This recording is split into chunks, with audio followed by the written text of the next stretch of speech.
तो जब भी आपको जो है वो इंडेक्सिंग कॉलम या कंडीशनल कॉलम को ऐड करना होता है तो हमारे पास एक बहुत ही सिंपल स्टेप्स यहाँ पर अवेलेबल हैं जो कि हम यहाँ पर अप्लाई करेंगे, जिससे आपके पास एक वो इंडेक्सिंग कॉलम यानी आपके पास यूनिक वैल्यूज जब भी जनरेट करनी होती है तो आप जो है वो इंडेक्सिंग कॉलम को ऐड कर रहे होते हैं।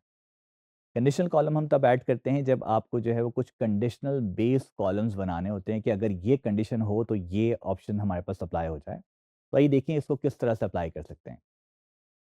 तो एडिंग इंडेक्स कॉलम जो है वो आप ऐड कॉलम से जाते हैं और यहाँ पर आपके पास इंडेक्स कॉलम का एक ऑप्शन दिया हुआ है जिसके थ्रू आपके पास यहाँ पर एक यूनिक नंबर का कॉलम ऐड हो जाएगा। इसी तरह से अगर आपको एक कंडीशनल कॉलम ऐड करना है तो आपके पास कंडीशनल कॉलम का इसी के ऊपर एक ऑप्शन दिया हुआ है इंडेक्स के ऊपर। इसमें हम जो कंडीशन ऐड कर रहे होंगे वो क्वांटिटी टाइप की हम कर रहे होंगे और हम चाहते हैं कि जैसे ही ऑर्डर क्वांटिटी हमारे पास इक्वल टू 1 होती है तो यहाँ पर सिंगल आइटम लिखा हुआ आ जाए और जब भी हमारे पास क्वांटिटी 1 से ऊपर होती है तो हमारे पास मल्टीपल आइटम लिखा हुआ आ जाए। और कभी भी कोई एरर आता है तो उसकी आइडेंटिफिकेशन के लिए हम यहाँ पर अदर का ऑप्शन क्रिएट कर लेंगे और इस सारे ऑप्शंस को अप्लाई कर रहे होंगे हम एक नई फाइल को अपलोड करते हुए, जो कि हमारे पास फर्स्ट टाइम हम एक फैक्ट टेबल, एक डेटा टेबल को अपलोड करेंगे। तो आइए देखिए किस तरह से इसको अप्लाई किया जाता है। सो हम गेट डेटा पे क्लिक करते हैं और हम एक नई फाइल अपलोड करेंगे टेक्स्ट एंड सीएसवी। और फॉर द फर्स्ट टाइम हम जो है वो सेल्स की एक फाइल अपलोड कर रहे हैं, सेल्स 2017। और जैसे ही हमने इसको ओपन किया, अगेन डेटा डिडक्शन की स्क्रीन आपके पास आ चुकी है। हम ट्रांसफॉर्म डेटा पे क्लिक कर रहे हैं ताकि हमें जो है पावर क्यूरी में ये डेटा लेके जाए। इस दफ़ा इसका नाम हम चेंज नहीं करेंगे क्योंकि ये एक डेटा टेबल है, एक फैक्ट टेबल है जिसमें आपके पास मल्टीपल रिकॉर्ड्स हैं। तो ये एक सेल्स का डेटा है, ट्रांजैक्शन डेटा है, जिसमें आपके पास मल्टीपल रिकॉर्ड्स होते हैं। तो एक ही प्रोडक्ट हमारे पास बहुत बार सेल हुई है। लाइक अगर हम यहाँ पर असेंडिंग करते हैं इसको, तो यहाँ पर देखिए एक ही प्रोडक्ट बहुत बार सेल हुई है। तो ये this is a sales data. अब क्योंकि हमारे पास पहले से हम सारे टेबल्स का नाम जो है लुकअप करते हुए आ रहे थे और यहाँ पर इस डेटा का नाम हम कह रहे हैं कि भाई this is a data table. Difference क्या है कि जो हमारे पास लुकअप टेबल्स हैं उस टेबल्स में हमेशा हर रिकॉर्ड की एक सिंगल वैल्यू अवेलेबल होती है, एक सिंगल रिकॉर्ड होता है, यूनिक रिकॉर्ड होता है। लेकिन जो हमारे पास ट्रांजैक्शन या हमारे पास फैक्ट टेबल्स जो होते हैं उसमें आपके पास उसी के मल्टीपल रिकॉर्ड्स होते हैं। तो this is a data modelling का कॉन्सेप्ट, डेटा नॉर्मलाइजेशन का कॉन्सेप्ट होता है, जिसको हम आगे जाके फर्दर और डिटेल में डिस्कस कर रहे होंगे। यहाँ पर हम सबसे पहले ये चाहते हैं कि ये जो नया टेबल हमने ऐड किया है इसमें हम एक इंडेक्स कॉलम को ऐड करें।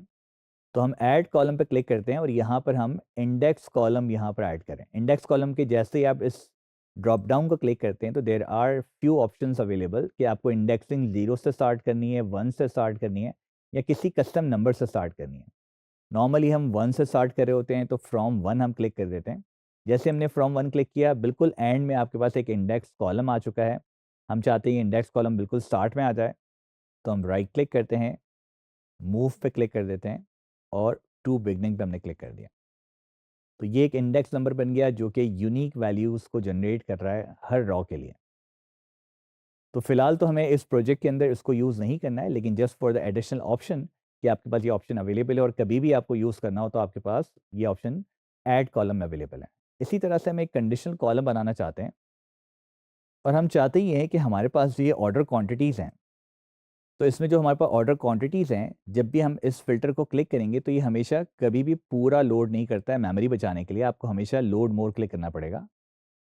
तो हमारे पास जब पूरा डेटा लोड हुआ तो यहाँ पर दिखा रहा है कि जो मैक्सिमम क्वांटिटी हमारी सेल होती है वो 3 सेल होती है। तो हम चाहते हैं जहाँ पर 1 क्वांटिटी लिखी हुई है तो एक नया कॉलम बने क्वांटिटी टाइप का जिसमें सिंगल आइटम लिखा हुआ हो और जहाँ पर आपके पास 1 से ऊपर है वहाँ मल्टीपल आइटम लिखा हुआ हो।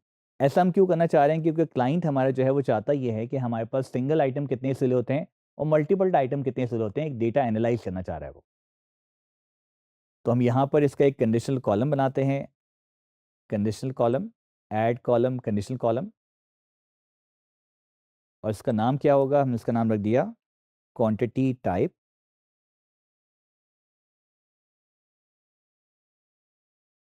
कॉलम का नाम जिसको हमें चेक करना है ऑर्डर क्वांटिटी है। If the order quantity is equal to 1 then यहाँ पर क्या लिखा हुआ जाए, यहाँ पर सिंगल आइटम लिखा हुआ जाए। एक और क्लॉथ हमने ऐड किया, again check the order quantity. If the order quantity is greater than 1 then यहाँ पर मल्टीपल आइटम लिखा हुआ जाए। और अगर कोई भी एरर होता है, ज़ीरो आ गया, माइनस आ गया, ब्लैंक आ गया, तो वहाँ पर हमें आइडेंटिफिकेशन के लिए हम यहाँ पर अदर की एंट्री कर देते हैं, ताकि जब भी कोई अदर लिखा होता है इसका मतलब यहाँ पर कोई डेटा का एरर है। जैसे हमने इसको ओके किया, हमारे सामने एक क्वांटिटी टाइप का कॉलम बनकर आ गया है, जिसमें आपके पास जो है वो सिंगल एंड मल्टीपल आइटम के ऑप्शंस बने हुए आ रहे हैं, जो कि इन फ्यूचर हम जो है वो किसी भी विजुअल में यूज़ करते हुए पता कर सकते हैं कि हमारे पास सिंगल आइटम कितने आते हैं और मल्टीपल आइटम के ऑर्डर्स कितने आते हैं। जैसे हमने इसको अप्लाई कर दिया, हम होम पे क्लिक करते हैं and close and apply click कर देते हैं। तो आपने देखा कि ये जो ऑप्शन हमने अप्लाई किए, लाइक कंडीशनल कॉलम के लिए आपको जो है वो एक्सेल के अंदर पूरे इफ के फंक्शंस लिखने पड़ते थे, लेकिन यहाँ पर कितना आसानी से हमने एक कंडीशनल कॉलम बना लिया। तो इस तरह से जितनी भी कंडीशनल कॉलम्स आपको बनाने हैं, आप जो है इस ऑप्शन से आप बना सकते हैं और डिफरेंट डेटा को एनालाइज कर सकते हैं।